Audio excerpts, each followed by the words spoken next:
You don't look sick. What did you manage to hurt now? You're always injured. Oh, your joints hurt now? Just wait until you're older. One of the hardest parts about having a chronic illness is constantly hearing phrases such as these being tossed around nonchalantly. People don't recognize the hurt in what seems like a harmless phrase, but when you live with a chronic illness, this is your everyday life.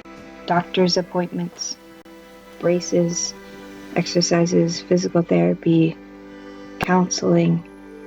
This is the way life is.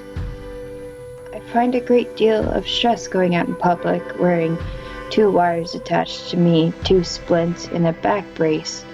People will stare, whisper, and ask questions out of apathy instead of genuine care.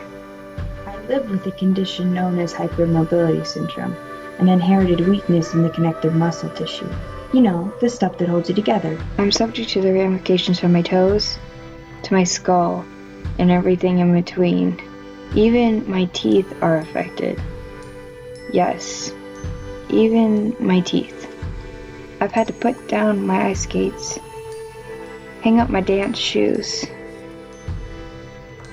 and my violin has seen less and less light of day. Most of my days revolve around managing the pain, whether that be getting out of bed in the morning, or trying to cut an apple, or just making it up and down the stairs.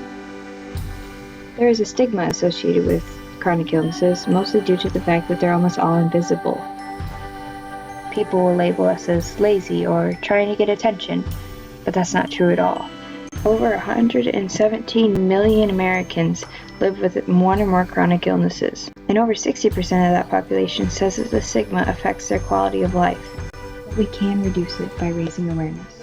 Anything through my illness, it's that there's a silver lining in any adversity you face, whether it be physical or mental or a situation completely out of your control. It has humbled me to realize that we are not our circumstances. We are not what we are going through. We are not the label that is placed on us, but we are our own thoughts, our own people, compassionate and ambitious, ready to take on the world with whatever we're tossed.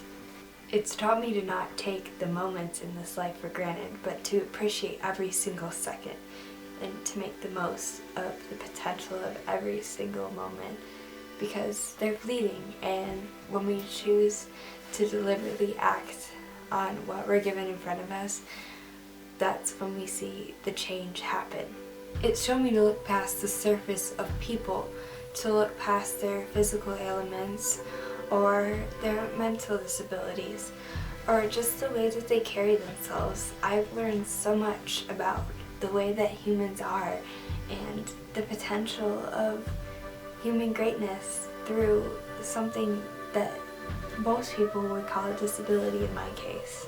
It's taught me to empathize with people and learn their stories, to look past their circumstances, because there's so much more to a story than what meets the eye. And that's what helps us get rid of the stigma, is when you really try to get to the root of a person, because there's so much more than their circumstances. Most people feel that they are riddled with the shackles of chronic illness. They feel that they are dragged down by the chains of the stigma associated with something that they can't control about themselves. Even though I do have a chronic illness, I do not let that label define who I am. I don't let the stigma that follows it define who I am or define my actions. And I most certainly do not let the chains of chronic stigma define the way that I view my life and the way that I will live it.